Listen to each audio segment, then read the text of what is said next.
Good morning, class 4. Today I am here with the new chapter, chapter 9, Material and Matter. Okay, in this chapter we will learn about materials, properties of materials, matter, state of matter. There are three states of matter: solid, liquid, and gas. After that we will learn interchange of state. State जो है जैसे कि solid से liquid, liquid से gas, ये अलग अलग जो स्टेट है इसके बीच में इंटरचेंजिंग किस तरह से होता है. Then solution, then purification of water. Okay, so first topic materials. There are many things around us. हमारे चारों तरफ बहुत सारी चीजें हैं. For example glasses, scissors, buckets, newspapers, balloons, pens and tables. आपके आसपास में जो भी चीजें देख रहे हो, बहुत सारी चीजें. आप अभी जहाँ पे बैठे हुए हो चारों तरफ आप देखोगे तो बहुत सारी चीजें आपको देखने को मिलेगा. What are this object made of? ये जो ऑब्जेक्ट आपको देखने को मिल रहा है आपके चारों तरफ, ये किस चीज से बना हुआ है? They are made of glass, metal, plastic, paper, rubber, wood etcetera. All of these are materials. तो आपके चारों तरफ जो ऑब्जेक्ट आप देख रहे हो सकते हैं उसमें से कुछ ग्लास से बना हुआ हो, कुछ लकड़ी से बना हुआ हो, कुछ प्लास्टिक से बना हुआ हो, कुछ पेपर से बना हुआ हो. ये सारे जो चीजें हैं इसको हम लोग मटेरियल्स कहते हैं. Is it clear? It's called materials. ये ऑब्जेक्ट जिस चीज से बना हुआ है उसको हम लोग कहते हैं materials. A material is a substance of which a thing is made. तो इसको अंडरलाइन कर लीजिए. A material is a substance of which a thing is made. तो एक मटेरियल है एक सब्सटेंस जिससे चीजें बनाया जा सकता है. ओके, जो ऑब्जेक्ट जैसे कि आपके पास में अगर आप देख रहे हो एक मग रखा हुआ है, वो मग अगर प्लास्टिक का बना हुआ है तो यहाँ पे मटेरियल क्या है? प्लास्टिक है. और वो मग क्या है? एक ऑब्जेक्ट है. ये मार्कर मेरे हाथ में, ये मार्कर आप देख रहे हो, ये मार्कर एक ऑब्जेक्ट है लेकिन ये बना हुआ किस चीज से? प्लास्टिक से है. तो प्लास्टिक एक मटेरियल है. Clear? Many times an object is made of a combination of different materials. तो बहुत टाइम ऐसे आपको देखने को मिलेगा कि एक ऑब्जेक्ट जो है वो बना हुआ है बहुत सारे मटेरियल्स मिलके, यानी कि सिर्फ प्लास्टिक से मान लो नहीं बना हुआ है, उसके साथ और भी चीजें मिला के बनाया गया है. For example a table is made up of wood and iron nails. जैसे कि टेबल अगर आप देखते हो तो एक टेबल क्या सिर्फ वुड से बना हुआ होता है? नहीं, उसमें कील लगाया जाता है ना लोहे का. तो आयरन का जो नेल है वो और वुड, ये दो मटेरियल मिलके एक टेबल जो ऑब्जेक्ट है वो बनता है. Clear? Many objects can be prepared from a single material. For example belts, jackets, gloves and purses are made of leather. तो बहुत सारे ऑब्जेक्ट जो है वो सिंगल मटेरियल से भी बन सकता है. ओके, एक ही मटेरियल से भी बन सकता है. जैसे कि बेल्ट, जैकेट, ग्लव्स, पर्स, ये सारे जो है लेदर से बनता है. तो यहाँ पे एक सिंगल मटेरियल का यूज किया गया है इसको बनाने के लिए. क्या है वो? लेदर. तो ये था हमारा मटेरियल्स. नेक्स्ट आते हैं properties of materials. All materials have some characteristics, properties. These properties help us to recognize them. तो जो मटेरियल्स होता है उसका खुद का एक पहचान होता है. ठीक है, उसका खुद का एक प्रॉपर्टीज होता है, कैरेक्टरिस्टिक्स होता है जिससे हम लोग उसको पहचान सकते हैं कि ये कौन सी मटेरियल है. जैसे कि फर्स्ट वन इज स्मूथनेस.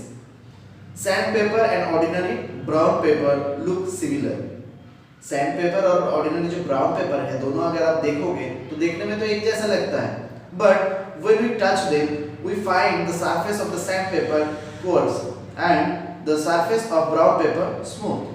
तो जब आप दोनों को देखोगे तो एक ही जैसा दिखेगा सैंड पेपर और ब्राउन पेपर को, लेकिन जब टच करोगे तो जो सैंड पेपर है उसमें उतना स्मूथनेस नहीं है जितना कि आपको ब्राउन पेपर पे फील होगा. ओके, तो ये पहला तो टॉपिक जो था हमारा क्या था? स्मूथनेस. तो कोई भी चीज आप पकड़ के कह सकते हो हाँ ये बहुत ज्यादा स्मूथ है, ये स्मूथ नहीं है, अब बता सकते हैं. नेक्स्ट आता है hardness. A piece of wood and a piece of sponge look alike. एक लकड़ी का टुकड़ा और एक स्पंज का टुकड़ा अगर आप लोगे दोनों देखने में तो लगभग एक ही जैसा लगेगा, but when we press them we find that the piece of sponge is easily pressed while the piece of wood cannot be pressed। लेकिन दोनों देखने में, एक लकड़ी का टुकड़ा एक स्पॉन्ज का टुकड़ा देखने में एक जैसा है, लेकिन जब आप प्रेस करोगे उसको, लकड़ी का टुकड़ा को आप दबा पाओगे? प्रेस होगा वो? नहीं होगा। लेकिन स्पॉन्ज का जो टुकड़ा है उसको आप प्रेस करोगे तो बहुत आसानी से वो प्रेस्ड हो जाता है। तो यहाँ पे कौन हार्ड है ज्यादा? ऑब्वियसली जो वुड है वो हार्ड है, स्पॉन्ज जो है वो हार्ड नहीं है। नेक्स्ट आता है लॉस्चर। Take 2 pots. यहाँ पे 2 पॉट्स आपको लेने के लिए बोला गया है। देखो साइड में फोटोज भी दिया गया है ना। One made of clay and the other made from brush. Look at them carefully. You will find that the brush pot is lustrous while the clay pot is dull in appearance. तो यहाँ पे एक brush pot अगर आप लेते हैं और एक क्ले पॉट अगर आप लेते हैं, या फिर एक ग्लास ही ले लीजिए आप, ओके, ग्लास ले लो, एक स्टील का बना हुआ ग्लास और एक शीशा का बना हुआ ग्लास ले लो। अब दोनों को देखो ध्यान से, देखोगे तो स्टील वाला जो है वो कितना चमकीला होता है, उसमें लश्करश रहता है, लेकिन जो आपका शीशा का बना हुआ जो ग्लास है वो उतना चमकीला नहीं होता। तो यहाँ पे हम लोग वो जो स्टील का बना हुआ ग्लास है उसको क्या कहेंगे? लश्करश है ना, वो चमकता है। नेक्स्ट आता है odour. Take a glass of water and a glass of kerosene, smell both of them. एक ग्लास में आपको पानी लेने के लिए बोला गया है, दूसरे ग्लास में आपको केरोसिन लेने के लिए बोला गया है। आप दोनों का स्मेल लेने के लिए आपको बोला जा रहा है, ठीक है। The glass containing kerosene smells bad and the glass containing water has no smell at all। अब आप अगर स्मेल करोगे दोनों को तो केरोसिन वाला तो बहुत गंदा महकेगा, है ना। केरोसिन का एक स्मेल आएगा, आपको गंदा सा एक स्मेल आपको मिलेगा, लेकिन जो पानी वाला ग्लास है उसमें जब आप स्मेल लेने की कोशिश करोगे, क्या उसमें से कोई स्मेल आएगा? नहीं आएगा। तो स्मेल से भी हम लोग चीजों को पहचान सकते हैं। आपका फेवरेट खाना घर पे बनता है, स्कूल से जाते हुए आपको पता चल जाता है, मम्मी आज आपने ये खाना बनाया है। कैसे? स्मेल से। नेक्स्ट आता है taste. Take a bowl of salt and a bowl of powdered sugar, both look almost the same. तो आपको बोला जा रहा है एक कटोरी में आप सॉल्ट नमक ले लीजिए, एक कटोरी में आप शुगर यानी कि चीनी ले लीजिए। दोनों देखने में लगभग एक ही जैसा है ना। Now taste both of them. आप दोनों को थोड़ा थोड़ा करके टेस्ट करना है। Salt is salty in taste while sugar is sweet. अब सॉल्ट का टेस्ट कैसा लगेगा आपको? ऑब्वियसली नमकीन लगेगा, लेकिन शुगर का टेस्ट स्वीट लगेगा, मीठा लगेगा। तो दोनों का टेस्ट भी अलग है। तो टेस्ट से भी हम लोग कभी कभार चीजों को आइडेंटिफाई कर सकते हैं। Clear? The last one is weight. Take a piece of iron and a piece of wood, both having the same shape and size. तो एक ही जैसा शेप और साइज का एक लकड़ी और एक आयरन आपको लेने के लिए, लोहा लेने के लिए बोला गया है। Measure their weights. अब दोनों का वेट जो है वो मेजर करने के लिए बोला गया है। The piece of iron is heavier than the piece of wood. अब यहाँ पे जो आयरन का पीस आप लिए थे वो ज्यादा हेवी होगा, ज्यादा भारी होगा, लेकिन जो आप लकड़ी का लिए थे क्या वो उतना भारी होगा? ऑब्वियसली नहीं होगा। तो वेट से भी आप पता कर सकते हो कौन किसका वेट ज्यादा है, किसका कम है। तो ये सारे जो है मटेरियल्स का प्रॉपर्टीज है, ओके। मटेरियल्स पहचानने का तरीका है, ये सारी चीज ऑब्जर्व करके हम लोग पहचान सकते हैं। क्लियर? तो प्रॉपर्टीज ऑफ मटेरियल आपको समझ में आ गया होगा। नेक्स्ट आता है matter. All materials are made up of matter. ये जो मटेरियल्स के बारे में हम लोग अभी पढ़ रहे थे कि प्लास्टिक, वुड, ये एक मटेरियल है, राइट। तो मटेरियल किस चीज से बना हुआ है? मटेरियल बना हुआ है मैटर से। Basically matter is the scientific word for all types of materials. तो मैटर जो है एक साइंटिफिक वर्ड है, यानी कि साइंटिस्ट इसको यूज करते हैं, ओके। सारे के सारे जो अलग अलग तरह के मटेरियल्स है वो मैटर से बना हुआ होता है। We can identify matter by seeing और टचिंग इट। तो मैटर जो है उसको हम लोग देख के या टच करके हम लोग आइडेंटिफाई कर सकते हैं, पहचान सकते हैं। But there is some matter which we can not see और टच। तो मैटर को तो हम लोग देख के या टच करके बता सकते हैं कि ये कौन सी मैटर है, लेकिन कुछ मैटर ऐसा है जो कि दिखता भी नहीं है। कौन सा? For example air. एयर दिखता है आपको? हवा दिखता है? नहीं दिखता है ना, लेकिन एयर भी एक तरह की मैटर है। Then how do we define matter? तो हम लोग मैटर को क्या डिफाइन करेंगे? अभी तो हम लोग बोले थोड़ी देर पहले कि मैटर को हम लोग देख के या टच करके बता सकते हैं कि किस तरह की मैटर है, लेकिन कुछ मैटर को तो हम लोग देख भी नहीं सकते। तो आप क्या कहेंगे कि मैटर किसको कहा जाता है? Any substance that has weight and occupies space is called matter. Underline कर लो। Any substance that has weight and occupies space is called matter. तो कोई भी सब्सटेंस जिसका एक वेट हो, वजन हो और जो एक स्पेस लेके रहे, एक जगह लेके रहे, उसको हम लोग कहते हैं मैटर। ओके, जैसे इसको एक मैटर कह सकते हैं, मैटर। ऑब्वियसली इसका एक वेट है और इसको रखेंगे तो एक जगह ये लेगा ना, तो ये क्या है? एक मैटर है। अब आप कहोगे सर एयर तो दिखता भी नहीं है, वो क्या मैटर है? ऑब्वियसली मैटर है। आपके घर में जब गैस सिलेंडर में गैस आता है, एयर क्या है? बेसिकली बहुत सारे गैस का मिक्सचर है। अब आपके घर में जो गैस सिलेंडर में गैस आता है, क्या वो वेट करके लाते हैं? उसका वजन बढ़ जाता है जब गैस भरा हुआ रहता है, तो उसका वजन है ना, और फिर उसको रखने के लिए आपको एक जगह चाहिए होता है।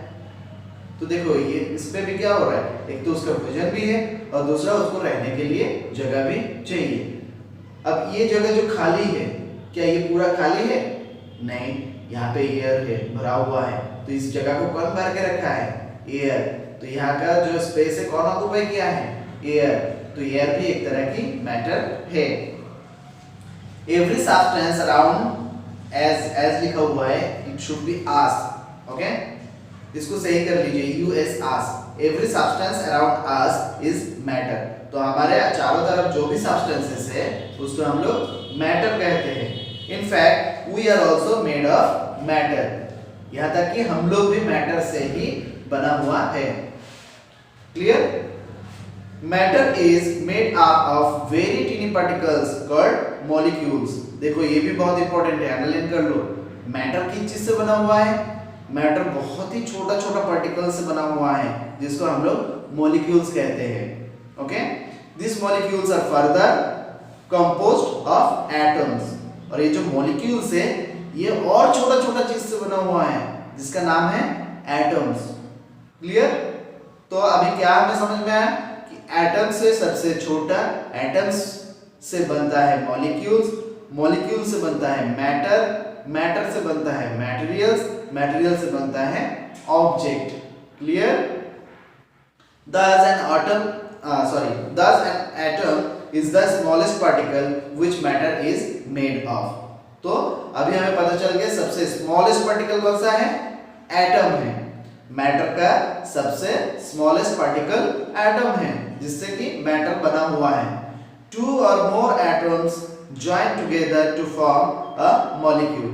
दो या दो से अधिक एटम मिलके एक मॉलिक्यूल्स बनता है। क्लियर? तो यहां तक समझ में आ गया होगा। नेक्स्ट आते हैं स्टेट ऑफ मैटर। ओके, अब मैटर का जो स्टेट है उसके बारे में तो आप लोगों को पहले से ही पता है कि मैटर का 3 स्टेट है, solid, liquid and gas. Matter exist in 3 states, solid, liquid and gas. तो मैटर जो है उसको 3 स्टेट में पाया जाता है, solid, liquid and gas. This state of matter arises due to a difference in the arrangement of the molecule of matter. तो ये जो 3 अलग अलग स्टेट है ये क्यों होता है?